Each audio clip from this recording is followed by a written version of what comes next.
Pues una semana más estamos en el despacho de Pedro Beltrán, aquí en la avenida Maisonave de Alicante, y hoy vamos a abordar una cuestión que seguro les interesa, porque quizá dentro del panorama jurídico pues es una de esas cuestiones que más dudas suscitan cuando nos tenemos que enfrentar a ella. Hablamos de los testamentos, de las herencias en general, y vamos a comenzar hoy abordando esta cuestión con Asunción Valero, abogada letrada de aquí del despacho de Pedro Beltrán Abogados. ¿Qué tal, Asun? Anabel, buenas noches.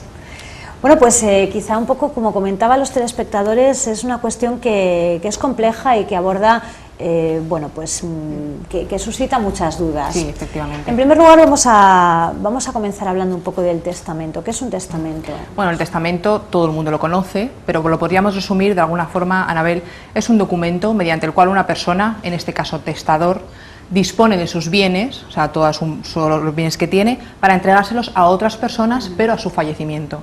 Esas personas serían llamadas herederos o legatarios, que seguramente otra compañera mía explicará un poquito más estos dos términos. En este sentido, el testamento es un acto, lo que se llama mortis causa. ¿Por qué? Imagino que también os sonará un poquito. Porque sus efectos empiezan a desarrollarse cuando fallece la persona que ha otorgado el testamento, nunca en vida. Bueno, por otra parte, el testamento no solamente a disposiciones patrimoniales, es decir, no solamente se distribuyen los bienes, tú también puedes incluir, por ejemplo, el reconocimiento de un hijo, también se puede incluir en un testamento. Sí, y luego ya eso mortis causa, al fallecimiento. Si, por ejemplo, una persona no otorga testamento, en este caso se abre lo que se llama una sucesión intestada. Está determinada por la ley, o sea, la ley llama en un orden sucesorio a los herederos legítimos. En este caso, bueno, tiene un orden diferente, no pasa nada. Claro. Nosotros recomendamos, esto es importante, que la gente haga testamento. ¿Por qué, Anabel? Porque realmente a tu fallecimiento lo que vas a dejar es todo ordenado, todo establecido. Si tienes alguna duda, puedes acudir a un despacho de abogados, nosotros también lo hacemos. Se redacta lo que se puede llamar una minuta antes de ir al notario, porque obtienes asesoramiento jurídico, porque no todo vale tampoco en la hora de redactar un testamento. Nuestra ley tiene sus pautas.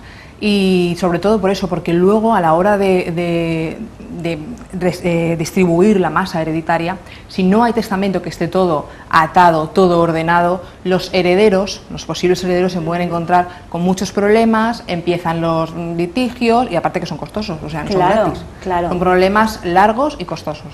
Y a veces, si no se puede abordar quizás estos gastos, bueno, pues esos bienes se quedan por el camino, se pierden, ¿no? Bueno, no se pierden, o sea, realmente hay un orden sucesorio, en ese sentido. Si al final no encontramos ningún heredero, no sé si sabrás que se lo queda al gobierno, o sea, va para el Estado. Claro.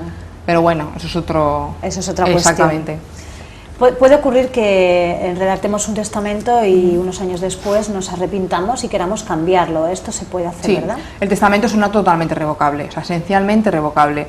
Uno posterior revoca en su totalidad el anterior, a menos que en este caso el testador, el que lo ha otorgado, diga que expresamente se mantiene una disposición de la anterior. Normalmente el último es el que vale. Asun, ¿quién puede otorgar un testamento? Bueno, en España, Anabel, no hace falta ser mayor de edad para otorgar un testamento, solamente haber cumplido 14 años y estar en tu sano juicio, o sea, tener tus plenas capacidades mentales, excepto para otorgar un testamento hológrafo, que luego te diré en qué consiste un poquito más. En ese caso, testamento hológrafo sí que es indispensable que tengas la mayoría de edad. ¿Y qué clases de testamento hay? ¿Cómo podemos dividirlos? Bueno, hay varios, o sea, hay bastantes, pero los podríamos resumir en tres, que son el testamento notarial abierto, el testamento notarial cerrado y el testamento hológrafo, que es el que te comentaba. El testamento notarial abierto es el más común, es el que la persona que quiere otorgar el testamento va al notario, lo puede decir verbalmente, este lo redacta, lo firman ambos y es imprescindible que hayan dos testigos que no vayan a ser herederos de ese testamento, por supuesto, y sobre todo también sería conveniente que conocieran al testador, o sea, que conocieran a la persona que efectivamente va a otorgarlo. También es importante que no esté bajo coacción. Bueno, hay un poco hay mucha ley en ese sentido. Luego está el notarial cerrado, que es un poquito menos común, es el que va al testador también necesariamente ante notario, está en un sobre cerrado el texto de su testamento, que solamente se supone que conoce él. Entonces el notario lo único que hace es levantar un acta, levanta un acta que también tiene que reunir unos requisitos, lo firman ambos y luego, bueno, pues el sobre cerrado que contiene el testamento se lo puede quedar el notario, se lo puede quedar el propio testador, lo puede custodiar otra persona, un tercero, un familiar. Y luego está el hológrafo. El hológrafo es el que es puño y letra del propio testador. O sea, en este caso no hace falta que intervenga un notario. Se puede, o sea, en nuestro ordenamiento jurídico sí, se puede hacer de este tipo. Sí. Tiene que llevar la firma, por supuesto, del testador, es indispensable. Claro. Tiene que constar la fecha, día, mes y año también, Sí. por si hay otro posterior, lo que decíamos antes, que lo revoque, etcétera. Ajá.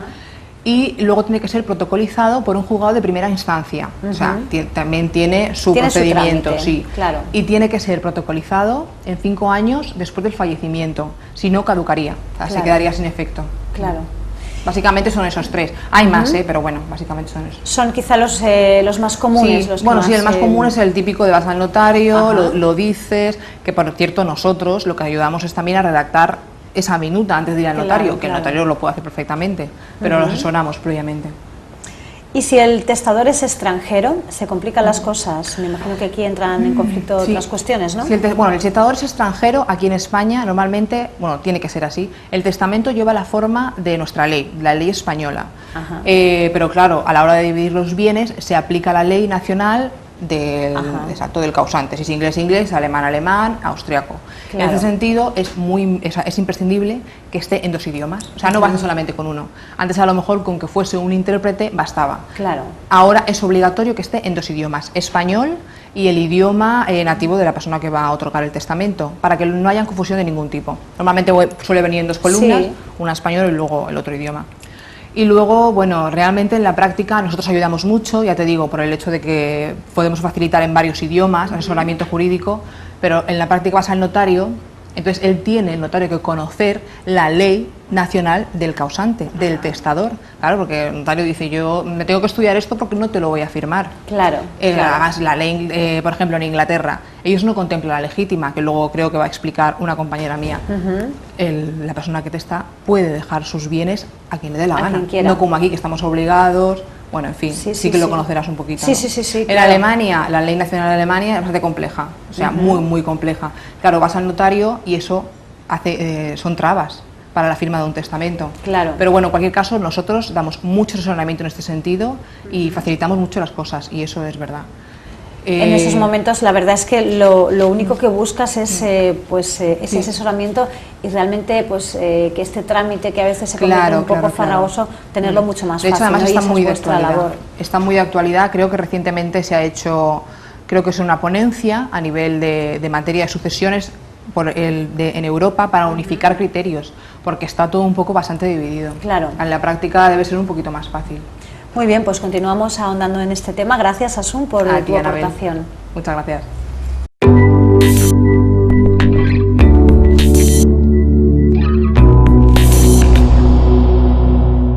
Continuamos ahondando en este tema que hemos elegido hoy para ustedes, herencias, y hoy vamos a hablar con Cecilia Santangelo, también abogada de aquí del despacho de Pedro Beltrán Abogados. Y Cecilia, ¿qué tal? Buenas noches. Hola, buenas noches, Anabel. ¿Cómo se divide la herencia? Bueno, te voy a comentar un poquito cómo se divide la herencia. Se divide en 3 tercios. Está la parte de la legítima, el tercio de mejora y el tercio de libre disposición. En cuanto al tercio de la legítima, hay que decir que esta es la parte que obligatoriamente el padre le tiene que dejar a los hijos por partes iguales. Esta no se puede tocar. Luego, la mejora, el tercio de mejora, está dentro de la legítima, ¿no? Pero esta parte puede otorgarse al padre, al hijo, al que más desee, con el que mejor se lleve si quiere. Sí. Y luego el tercio de libre disposición no es necesario dejárselo a los hijos, disculpa. Se lo puedes dejar a un amigo o a quien quieras. O sea, esta porción se puede dejar a quien quieras. Es decir, para que quede muy claro, en España obligatoriamente los hijos deben llevar una parte, no se les puede dejar sin nada. No, la legítima la tiene que llevar obligatoriamente. Y dentro de esa legítima es donde entra en juego la mejora, donde se puede beneficiar a un hijo sobre otro. Claro, el tercio de mejora puede beneficiar a un hijo sobre otro. Mira, te voy a poner un ejemplo para que podamos entender y bueno, los telespectadores también entiendan un poco mejor. Hay un padre que se lleva muy bien con un hijo por diversas circunstancias, tiene más afinidad con uno que con otro, ¿no? Entonces, la legítima, como hemos dicho, obligatoriamente le tiene que dejar la parte proporcional de la legítima a uno de sus hijos. Entonces ya cuenta con una sexta parte, ¿no?, de la herencia. Ambos, una sexta parte. Sí. ¿Qué pasa? El tercio de mejora se la otorga a este hijo con el que mejor se lleva. Son dos sextas partes, por tanto ya contamos con una sexta parte más 2 sextas partes, son 3 sextas partes, ¿no? Ajá. Y el tercio de libre disposición también se lo puede otorgar al hijo. Imaginemos Entonces, que se lo deja al mismo hijo, se que lo ya deja- tiene la legítima y la mejora. Claro, y la disposición. Entonces ya tiene cinco sextas partes. Ajá. Entonces se le beneficia así. Muy bien, la verdad es que esa explicación yo creo que nos lo deja muy claro. Cecilia, ¿qué parte de esa herencia reciben los cónyuges, la viuda o el viudo en este caso? Bueno, esto tengo que comentarte que no reciben la misma proporción que reciben los hijos. No recibe legítima, no recibe tercio de mejora, no recibe el libre disposición, sino que recibe un derecho de uso, ¿vale?, de disfrute del tercio realmente destinado a la mejora. Ajá. Pero no recibe la titularidad, la propiedad de esos bienes. No, es un derecho de uso, más Ajá. bien, de disfrute de la titularidad de esos bienes. Ujú. Pero a estos cónyuges se les puede beneficiar también con la libre disposición haciendo un testamento previo. Sí, eso sí se podría. Ajá, Sí. muy bien. Y en cuanto a las exparejas, ¿tienen algún derecho? No, la verdad Si hay es que un no. divorcio legalmente establecido, No, ningún te derecho. quería comentar porque bueno, la verdad es que es una pregunta bastante interesante. Decirte que bueno, uno de los requisitos fundamentales para que herede la esposa viuda o el marido viudo es que no estén separados legalmente ni divorciados. Claro. Entonces no podría recibir la herencia Claro. en este caso. Otra cosa distinta sería que antes del fallecimiento se hubieran reconciliado. Ajá. Se lo comunicaran al juez y bueno, podría volver a ser parte de la herencia, pero si no, no. Hay casos sonados en los que se donan bienes en vida. ¿Esto es posible? ¿Cómo funciona? Sí, Anabel, sí que es posible donar en vida los bienes. Es un padre, por ejemplo, que le deja a su hijo bienes en vida. Esto lo vemos cotidianamente, siempre. Lo que pasa que estos bienes tienen que computarse luego a la herencia. Una vez Sí. que, claro, es como que se presume que es un adelanto de la herencia, ¿no? Los bienes donados. Entonces tiene que informarle al contador partidor que esos bienes los recibió en vida, el hijo que los recibió en vida, ¿no? Claro. Para poder computarlos en la herencia. Un ejemplo muy sencillo de esto quizás sea un hijo que recibe en vida 100.000 euros, ¿no? Sí. Fallece el padre y él tiene que informar que ha recibido esos 100.000 euros en vida. Entonces, cuando se hace el cómputo de la herencia, ponle que tenga que recibir 200.000 euros. Entonces, ya se dan por recibidos los 100.000 que realmente recibió antes Sí. y ahora solamente se le tendría que dar 100.000 euros más. Claro, queda clarísimo. Vámonos al caso contrario, que no queramos ni siquiera después del fallecimiento dejar nada a nuestros hijos o a nuestro hijo en este caso. ¿Se puede desheredar a un hijo? Bueno, en principio, comentarte que la ley le da esa posibilidad al padre que quiere desheredar, ¿no? Ajá. Se establece en el Código Civil. Lo que pasa es que son unos requisitos tasados, unos requisitos enumerados. No Sí. puede ser por cualquier motivo. Ajá. Por ejemplo, si el hijo maltrata al padre, en este caso sí que se podría. O si no le da alimentos, porque bueno, la obligación de dar alimentos no es solamente de padres a hijos, sino también de hijos a padres. Claro. Entonces sí que también, si eso falta, carece de eso, pues sí que se podría desheredar. Ajá. Lo que pasa es que hay que probarlo. O sea, Claro, también, claro. no se puede ser No es fácil. Claro. Muy bien, Cecilia, pues muchas gracias por tu aportación Muchas gracias a este ti, Anabel. programa, que estoy segura de que ha sido y está siendo del interés de los telespectadores. Gracias. Muchísimas gracias, Anabel, a ti.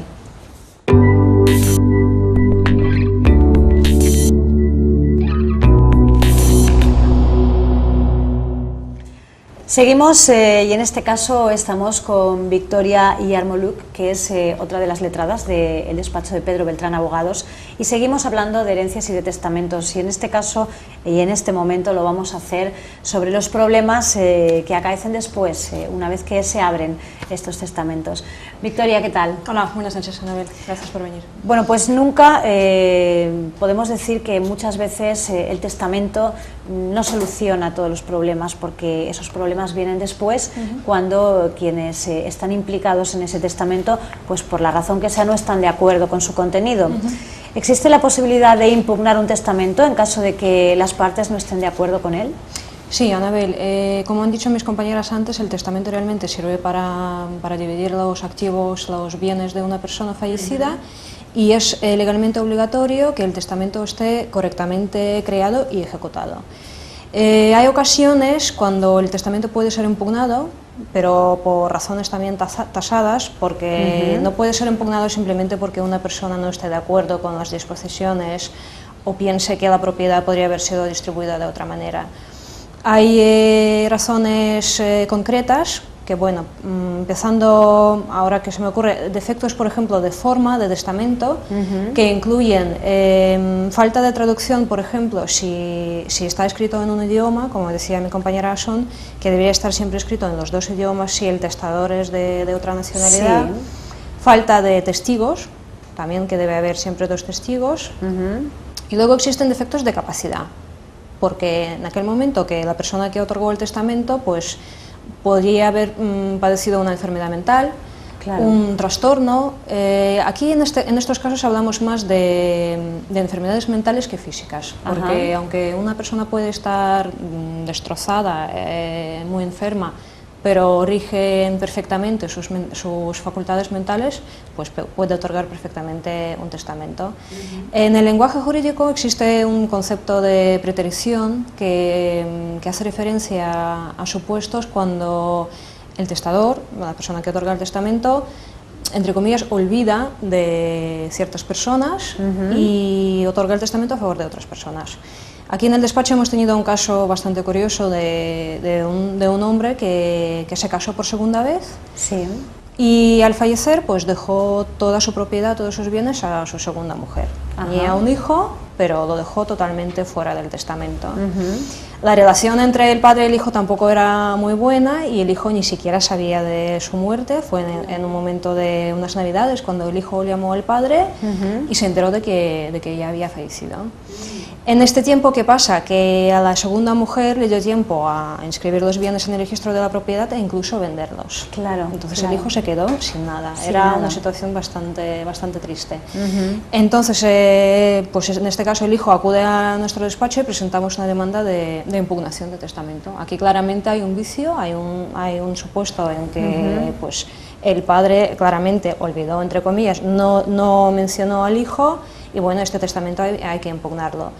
El juzgado lo que puede hacer es bloquear los bienes en el registro de la propiedad imponiendo una prohibición de disponer, que quiere decir que no puedes transmitir los bienes, se queda todo bloqueado. Y si finalmente el asunto se gana, pues se vuelve a hacer el testamento y bueno, y si existen todavía los bienes, pues volver a repartirlos. Bueno, la verdad es que complicado, ¿no? Sí, hay casos bastante curiosos, sí. Hablabas hace un momento de la necesidad de que el testador se encuentre en perfectas facultades físicas y mentales a la hora de realizar, ¿no? De ejecutar de realizar ese testamento. Pero ¿cómo se demuestra esto? No debe ser sencillo tampoco en la práctica demostrar si esas facultades en el momento de testar eran buenas o no, ¿no? Claro, hay casos no tan obvios cuando el Código Civil realmente no prohíbe a nadie, salvo supuestos muy concretos, que otorgue testamentos. El único supuesto más especial es que la persona se encuentra en su pleno juicio, que puede administrar sus bienes. ¿Y quién demuestra esas facultades? Pues ante todo los peritos médicos, y hablamos de los psiquiatras, no hablamos del médico de cabecera que dice esta persona es sana. Claro. Hay más, el especialista tiene que ser. El especialista tiene que dictar su informe, tiene que pronunciarse sobre el estado mental de esta persona y también a veces se aceptan, por ejemplo, declaraciones de los familiares, de los amigos que conocen muy bien a la persona en cuestión. Pero bueno, lo que más importancia tiene es el informe de los peritos. Hay casos más especiales, por ejemplo, cuando alguien padece una enfermedad de Alzheimer o de trastorno bipolar, cuando piensas que la persona está totalmente bien, que es sana, pero bueno, que puede padecer a lo mejor supuestos también esporádicos. Y bueno, estos casos son bastante más difíciles de probar luego a la hora en el juzgado o en un juicio, sí. Pero bueno, tratamos de ofrecer este asesoramiento y sobre todo pues con un peritaje, con un informe, casi siempre conseguimos por lo menos demostrar que una cierta persona pues no se encontraba en sus facultades en el momento de otorgamiento. Muy bien, nos queda clarísimo todo y a medida que vais contando las letradas de aquí del despacho de Pedro Beltrán, pues lo complicado que puede ser un proceso de estas características, pues nos vamos dando cuenta de lo importante que es en ese momento tener un profesional al lado, como es vuestro caso. Muy bien, Victoria, muchísimas gracias. Nos vemos dentro de 2 semanas de nuevo. Gracias. Hasta luego.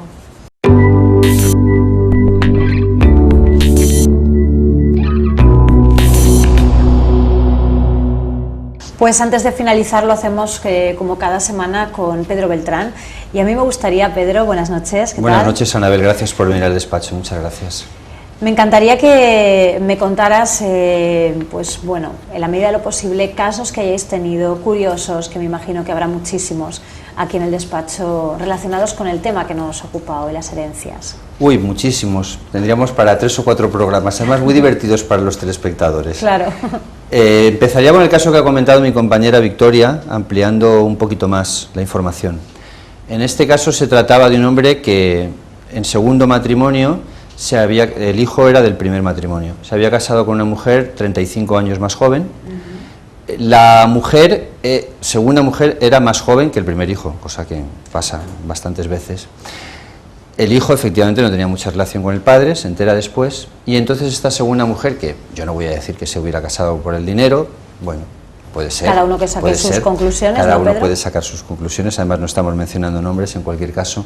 Esta segunda mujer, como ha dicho Victoria, se pone los bienes a su nombre, ella conocía la situación, que el hijo no iba a llamar hasta Navidad, no digo que lo matara tampoco, porque esto ocurrió, el fallecimiento ocurrió el mes de marzo, pero claro, le dio tiempo a ponerse los bienes a su nombre, a hacer la herencia, a hacer todos los trámites, a irse de España, a irse al Caribe, además, que queda muy de tomar piña colada. Sí, no sí, sé si sí, tomaba piña colada en una playa o no, como en la película de Fuego en el Cuerpo con Kathleen Turner, que también está relacionado con herencias, fallecimientos y demás, o sea que tiene una cierta relación. Pero a lo mejor es que había visto la película, no lo sé. Lo cierto es que no se pudo cobrar nada, es decir, el juez declaró la nulidad del testamento, declaró la nulidad de lo que se había hecho. Nosotros también presentamos una querella criminal por estafa, que está actualmente en tramitación, pero no se ha podido todavía recuperar. En vía penal sí, porque la estafa es clara, se ha ido en contra de los derechos de un hijo y el patrimonio era bastante importante. Sí. Quiero decir, el hijo ahí descuidó mucho la ¿Qué le relación. espera a esta mujer que, bueno, pues... Es que en estos momentos no se que le ha realizado consigue, esta acción cuando hablamos que- del Caribe, hablamos de la Interpol y hablamos de una persona que no ha podido ser localizada todavía por la Interpol, Ajá. que es la policía internacional que busca en estos... Pero realmente es una estafa porque ha dejado al hijo sin la legítima, sin la mejora. Estamos hablando de 2/3 y de un patrimonio que podría significar en dinero del orden de unos 10 millones de euros, lo que se ha gastado. Y tengo otro caso muy curioso, que es completamente diferente del anterior. Es una mujer también muy joven, en este caso la diferencia de edad es absolutamente espectacular, Sí. es de 20 a 80, es decir, ella empieza a vivir con él con 20 años, él tiene 80, y él le dice, mira, si vienes a vivir conmigo, te voy a dejar heredera de todos los bienes. Tú estás conmigo y cuando yo me muera, en fin, no estaba ya, su salud tenía una enfermedad, cuando yo me muera, pues todo va a pasar a ser tuyo. Y ella pues aceptó. Fueron al notario, hicieron el testamento, estuvieron viviendo 4 años, el hombre le duró bastante, ella le dio pues los mejores años de su vida, de los 20 a los 24, a partir de los 24 tampoco están mal los años, pero en fin, de los 20 a los 24, y el hombre se murió. Ella, bien, pues ya está todo solucionado, se pide la certificación de últimas voluntades. Tiene una cierta emoción esto, porque hay que pasar 15 días, desde la defunción tienen que pasar Sí. 15 días. Y luego resulta que cuando se abre el testamento, por así decirlo, más o menos es abrirse el testamento, porque realmente ahí aparece un testamento y el notario dice cuál es el testamento, Claro. o sea que no es exactamente como en las películas, pero muy parecido. Y resulta que este hombre al día siguiente de hacer ese testamento se había ido a otro notario, había hecho un testamento a favor de un sobrino, no tenía hijos, si no esto no hubiera sido posible, y a la chica le había dejado sin nada, con lo cual durante 4 años le estuvo cuidando y no recibió nada de nada. ¿Había alguna posibilidad de que fuera contra él? No, porque... Se presentó una acción, pero realmente no había pruebas suficientes de ese acuerdo, Ajá, porque claro. eso no se había formalizado por escrito, lo conocían ellos, si había habido intercambio sexual o no era indiferente a este respecto, Claro, es decir, claro. el caso es que ella había estado viviendo 4 años allí, pero no había ningún contrato, tampoco se podía probar, con lo cual una acción más abocada a que no saliera bien, pero un caso muy triste, muy triste. Pedro, ya que estamos hablando de casos en la más absoluta práctica y que vosotros pues estáis ahí en un momento en el que se está produciendo, se está llevando a cabo ese proceso, ¿se rompen familias por las herencias? Bueno, constantemente por ¿verdad? el reparto, vamos, esto es todos los días. Sí. No digo que Sea tengamos mayor casos o todos menor los el días. montante. Pues mira, sí. muchas veces cuando hay menos se pelean más. Ajá, claro. Porque el piso, ¿quién se queda el piso? No se ponen de acuerdo para venderlo, es decir, el típico caso de una familia que solo hay un piso, sí, y que a lo mejor pues ya está pagada la hipoteca porque es más antiguo o tiene una carga hipotecaria pequeña, y hay 3 hijos, no se ponen de acuerdo, se pelean, surgen muchas peleas, es triste, se ve lo peor del género humano en esto. Es que la excepción es el acuerdo, claro, y la regla el desacuerdo. claro. Es decir, esto es muy conveniente que los testamentos estén muy atados, muy bien. Las personas tienen que pensar en lo que va a pasar cuando se mueran y no dejar un conflicto, dejar algo bien organizado, bien estructurado, con las estipulaciones muy claras de este recibe esto, este recibe lo otro, quiero que se haga así, el contador partidor es tal persona, porque luego los pleitos además estos son muy caros. No claro, ya es por lo que cobren los abogados, sino porque hace falta un contador partidor que divida, hace falta un perito que valore los bienes, y luego también muy largos, se hacen claro, extraordinariamente largos. Hay un caso famoso de herencia que se llama el caso Macropoulos, que dio lugar a una ópera de Janácek, que es una herencia que se estuvo debatiendo durante 320 años. Es un caso extremo, sin duda, es un caso extremo, pero bueno, es un caso que ahí está, porque realmente las herencias se alargan, se alargan, se alargan, y eso es una ópera muy, muy bonita, además, extraordinariamente una inventiva, melódica y muy original, sobre una novela de esa herencia, el caso Macropoulos se llama, ópera sobre un caso tomaremos jurídico. Tomaremos Sí. nota. Pues Pedro, muchísimas gracias por contarnos hoy pues todas esas anécdotas relacionadas con el tema que nos ocupaba hoy, un tema muy interesante, las herencias y los testamentos. Nos vemos en 15 días y Muchas seguimos gracias, hablando de en cuestiones 14, jurídicas. en 14. En 14 días estamos aquí Siempre de nuevo. te pones los 15. Muchas gracias por venir a nuestro despacho, Anabel, un lujo tenerte aquí. Gracias. Gracias a ti. Bien, pues por hoy nos despedimos, pero lo dicho, en 14 días estamos de nuevo aquí en el despacho de Pedro Beltrán, en la avenida Maisonave de Alicante, para seguir contándoles cuestiones jurídicas que les pueden afectar en algún momento de su vida, y así esperamos nosotros también echarles una mano para entenderlas mejor. Gracias, nos vemos pronto.